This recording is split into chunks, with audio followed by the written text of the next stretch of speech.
No, each time you were here. How many times you're at this house? Once. Once. I've only been there once. I've been to his house once, and it was just And this time here, he shows you around. and he shows me around. So the first time you said you went there after you met that very first time you met him. I said, but really that was the week later. Just to be simple. Why would you do that? Why would you confuse me like that? I confuse Because easy. because it's irrelevant. Because it's Well, it's not really irrelevant because we got 3 people dead. So that's why it makes it very relevant. I understand. Especially when people are not telling the truth. I understand, but I mean, I had nothing to do with it, Okay. so I didn't want to be. Okay. Somewhere in the forests of rural Maine, 3 people were killed in a single night. A father, his friend, and a 10-year-old boy visiting for Father's Day. Days later, the killer sat across from detectives and calmly discussed what kind of person could commit a crime like that. What type of person you think would do this? No, I haven't given that much thought, but I mean, cold. Someone would have to be cold. Someone would have to be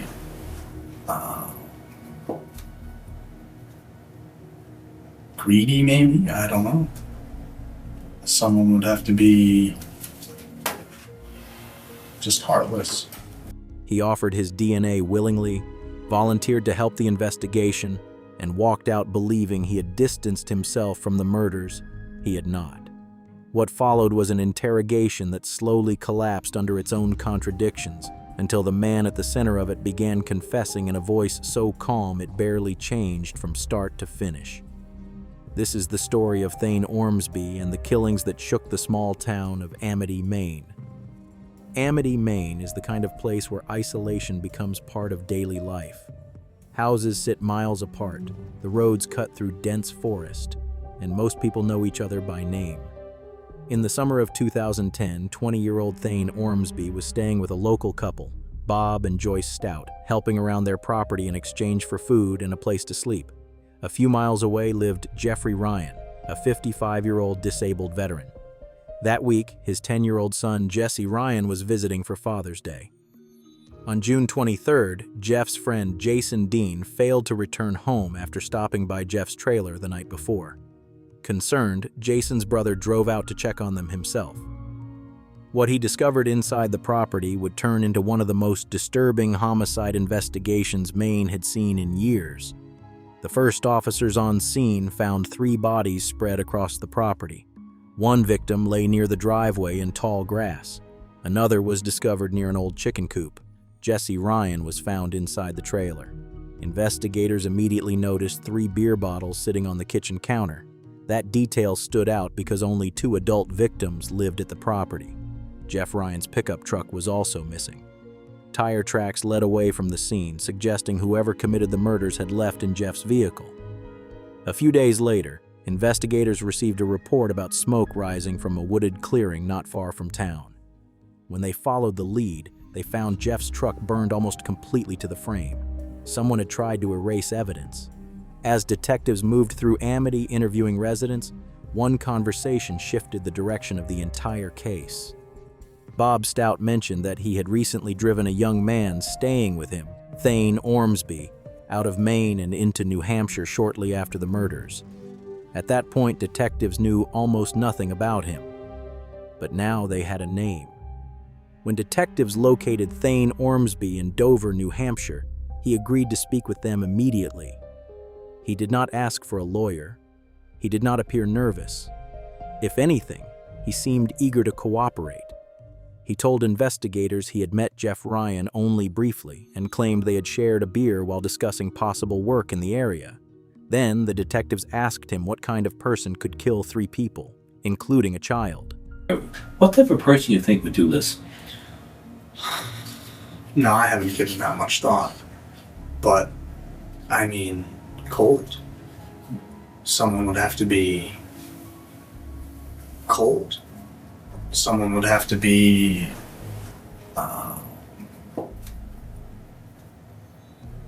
greedy, maybe? I don't know. Someone would have to be just heartless. The answer caught investigators' attention because of how detached it sounded. Thayne discussed the mindset of the killer as though he were analyzing someone he had never met. Not long afterward, he voluntarily agreed to provide a DNA sample. And your name is Thayne? Thayne. I'm going to apologize. I'm going to call you the wrong name before we're done. I think I've only been home a few minutes since this whole thing occurred, so we're a little tired. I'm lousy with names, and if I ask you stupid questions, I apologize. I'm not trying to be stupid, all right? So, have you ever been down to Jeff's house? Once. Well, tell me about that. I came down just to ask about work. He could help me find work. And he said he couldn't find me anything, but he had a beer with me. Was Jason there during this time? Did he have a beer too, or is he there? Nope. I never met Jason. Never met Jeff's son. Okay, one of the things that we are asking for everyone that's been up in there, especially who's ever been to Jeff's house and stuff, is to rule people out. So we'd like to take some DNA samples. Would you be willing to give that? Yes. At the time, Thayne appeared convinced that cooperating would remove suspicion from him entirely. Instead, it gave investigators exactly what they needed. The DNA recovered from the third beer bottle came back as a match to Thayne Ormsby. So did the fingerprints. That single bottle placed him inside the trailer during the time investigators believed the murders occurred. At the same time, detectives brought Bob Strout back in for another interview. They wanted to understand why he had driven Thayne out of the state so quickly after the killings. Eventually, Bob admitted something investigators had not expected. How are you, Bob? Told you we'd probably be back. Here we are. I'd like to talk about Thayne a little bit. Oh. How long have you known Thayne? Oh, Lord, we've known Thayne a lot of years. Do you consider Thayne family? I mean, is Oh, it that yes. close? Oh, yes. Oh, yes. So that explains coming Oh, yeah. to stay with you. Oh, yeah. That's not of the ordinary. No, To help. no. What we have learned, Bob, is that Thayne is involved in this. All right, there's no sense. I can't take anymore. I really can't. This is built up enough. I can tell you the truth. Can we talk about it? Come with me. You want to tell us something? Thayne came through this path right here with his bicycle, and I'm looking, and he's puffing and panting, and he was all blood all over here. I said, what happened? And he says, I've killed him. I said, killed who? You know? And he says, I killed Jeff Ryan. What did you kill him for? I just killed him. He says, I've killed them all. According to Bob, Thayne arrived at the house the night of the murders, covered in blood, and admitted what he had done. Bob then helped him clean up, dispose of evidence, and leave Maine before police could identify him as a suspect. That statement changed the investigation completely. Detectives now had forensic evidence, a witness account, and a suspect whose timeline no longer made sense. The next interview would not be a conversation meant to gather information. It would be a confrontation. When Thayne returned for questioning, detectives began carefully rebuilding his timeline piece by piece. At first, the discussion sounded casual. They asked about Jeff Ryan, about the trailer, and about how many times Thayne had visited the property. But the details kept changing. A single visit became multiple visits. Claims that he barely knew the victims slowly shifted into admissions that he had spent time inside the trailer with them. No, each time you were here. How many times you were at this house? Once. Once. I've only been there once. I've been to his house once, and it was just And this time here he shows you around. and he shows me around. So the first time you said you went there after you met that very first time you met him. I said, but really that was the week later. Just to be simple. Why would you do that? Why would you confuse me like that? I confuse Because easy. because it's irrelevant.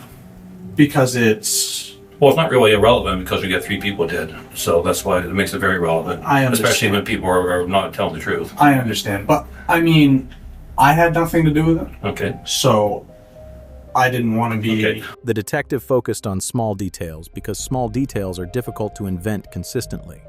Where had he sat? What kind of beer had they been drinking? Why had he asked to use the bathroom? Each answer created another inconsistency. Eventually, detectives introduced the forensic evidence. If anything, I sat there for a couple hours. So we have a problem with that. I need you to explain to me that why is that beer bottle's there a couple hours or at the time of the murder. So if you have a logical explanation, now's the time to spit it up. All right? It doesn't mean you did anything wrong, But we need to know why that bottle is there, why you were in that house a couple hours before the murder. Just tell me how this all happened. I don't know. The beer bottles became a major problem for him. Investigators explained that the bottles had been left on the counter after a gathering earlier that week, which meant they could not have been sitting there for the extended period Thayne claimed. His DNA on that bottle placed him in the trailer the night of the murders. For the first time in the interview, he struggled to respond. I'm going to make all that happen for you, all right? You know that I know the drill. One step at a time. You're responsible for this, right? I won't say. Okay. Why don't you go have some, we'll get a cigarette break. Okay, Adam, you'll go have a little cigarette. Okay. Not long afterward, he asked for a cigarette break. Outside the station, sitting on the steps, he began to cry. The detective did not interrupt him or rush the moment. By then, investigators could see the shift happening in real time. Thayne understood the story he came in with was no longer holding together. When the interview resumed, the tone had changed completely. Give me my quiet, all right? You all right? All right. I'm sorry. Good as you can be. Yeah. Hey, buddy. Huh?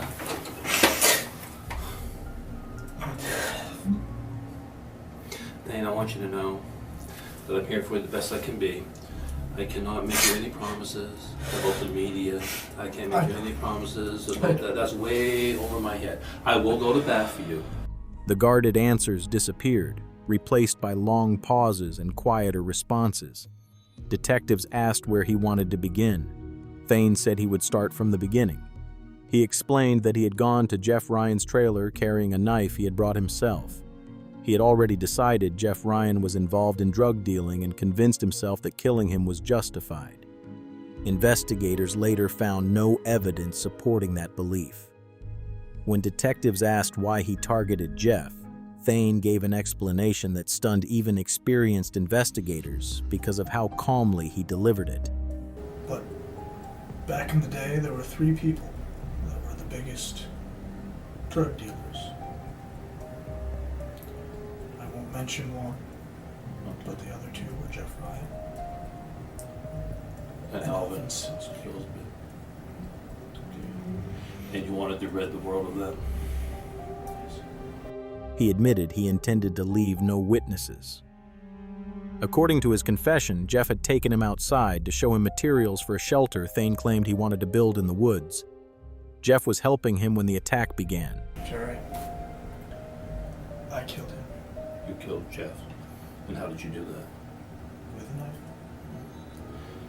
So he was bent over, and no, Back to. he was back to you, and you stabbed him in the back. I'm asking. Yeah. Okay. And where'd you get the knife? It was my own. It was that bayonet type knife, large knife, and that's the one you keep sharpening all the time, right?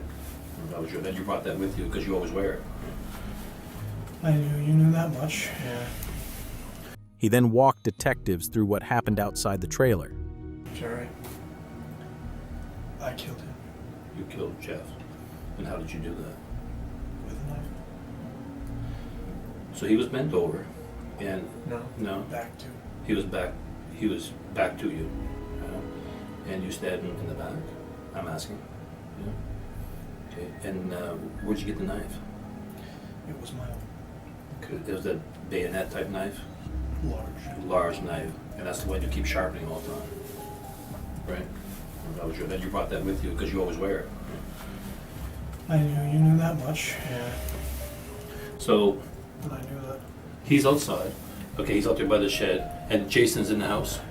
Jason and the boy are in the house. Jason and Jesse are in the house. Jason sat down next to Jesse on the couch. Right. And you guys are outside, and you're thinking, now it's time. He never said anything to you? He was just trying to help me. Okay. Despite Jeff's attempts to assist Thayne, Thayne ultimately ended up killing him. While this seems cruel enough, he's yet to reveal some most disturbing parts of this case. How many times did you stab him, do you think? Those are questions I don't know the answer to. Yeah. Are you saying 1 or 100? I mean, Multiple. multiple Okay. times? Okay. Obviously more than one. Okay. I don't So know you the stab him, answers. and does he fight you back? Momentarily, but I didn't want it to be a prolonged thing. I wanted it to be as quick as possible, and unfortunately, I mean, it wasn't long, but It's not like television. it's different from what you expect. Right. Yeah. He then went back inside, where Jason Dean and Jesse Ryan were still in the living room. Jason wasn't done. He wasn't down. He got up and he ran outside, and he ran down the road, and I chased him down the road, and that's why he was in the ditch. Okay. And I did pull into the ditch because I wasn't going to leave him in the road. He what, I'm sorry? You pulled him into the ditch? Yes. Okay. And does he say anything to you as he's trying to get away from you? Yeah, he didn't understand because obviously I had just met him and there was no reason to him. You really only met the very first time? It was really the first time I met him. Yeah. And you're stabbing him. I mean, he didn't understand. And did you do something else besides stab him? I cut his throat. You cut his throat? How many times did you cut his throat? 2, maybe 3 slashes. 2, maybe 3 slashes. And it's obviously something I had never done before. It was just... What he described next shocked investigators. I don't know. And you thought he was dead at this point? I thought he wasn't making it out of the house. Because that's when you said you cut his throat twice, at least. Once I pulled him into the ditch. You put him in the ditch first? I pulled him down into the ditch. Yeah, I brought him down, put him to the ditch. I know I hit him in the head once, and that was a bad shot. I was nervous. I was puffed. At one point during the confession, Thayne remarked that the violence was not like it appeared in movies or on television. Investigators listening to him noticed the absence of remorse in the way he described it. He spoke about the killings less like a tragedy and more like an experience he had analyzed afterward. Jesse Ryan fled into the back bedroom. What happened to the little boy? You said you went back there. Any conversations with the little boy? Oh, he just said he was scared. He said he was scared. Okay. And how many times do you think you stabbed him? Well, I heard on the news 5, so I'm assuming. But Well, you know how the news is. I don't know. You don't know. Is it possible you stabbed him 5 times? It's possible. Where on his body did you stab him? From the back. How was he positioned? You remember the little boy? He was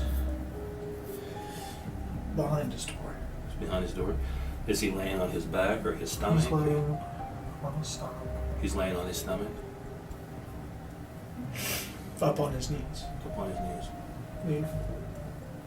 His hands are kind of Detectives later asked what he had been trying to prove to himself through the murders. His answer disturbed many people who later watched the interrogation footage. Thayne explained that he wanted to know whether he was capable of killing. He had once imagined becoming a soldier, and in his mind this became a test of himself. The explanation did not clarify the crime. If anything, it made it harder to understand. Thayne Ormsby was charged with 3 counts of murder and 1 count of arson for burning Jeff Ryan's truck. Bob Strout was charged as an accessory after the fact after admitting he helped conceal evidence and transport Thayne out of the state. He later accepted a plea agreement and received a prison sentence. Okay, I guess we're It's ready. as illegitimate as anything else. I'll take your coffee as well. They're going to arrest you for being a fugitive from justice. Okay. You're going to be charged with 3 counts of murder from the state of Maine. All right. Could I maybe finish my coffee cigarette? No, it's not. Okay. Okay. Good luck to you. May God have mercy on your soul. At trial, Thayne pleaded not guilty by reason of insanity. The jury rejected that defense. During victim impact statements, family members described the lives that had been taken from them. A father, a friend, and a 10-year-old boy whose visit for Father's Day became the final day of his life. Throughout much of the proceedings, Thayne showed little visible emotion. For the murder of Jeffrey Ryan, it is my sad and solemn duty to sentence you to life in prison. For the murder of Jesse Ryan, it is my sad and solemn duty to sentence you to life in prison. For the murder of Jason Dehahn, it is my sad and solemn duty to sentence you to life in prison. He received 3 consecutive life sentences, along with an additional sentence for arson. He later appealed the conviction multiple times and lost each appeal. He remains in prison today and is expected to spend the rest of his life there. Some cases stay with investigators because the motive never seems large enough to explain the violence. This was one of them. Jeffrey Ryan welcomed Thayne Ormsby into his home. Jason Dean was simply visiting a friend. Jesse Ryan was spending time with his father during a holiday visit. None of them expected the danger sitting beside them. During the interrogation, Thayne admitted the victims had treated him kindly. For investigators, that detail made the case even harder to understand. The killings were not driven by revenge or self-defense. The victims had done nothing to him. The trial delivered convictions and life sentences, but for the families left behind, it never answered the bigger question of why. 3 people were killed in a quiet town in Maine, and the man responsible never gave a reason that truly made sense. That is what continues to make the case of Thayne Ormsby so unsettling.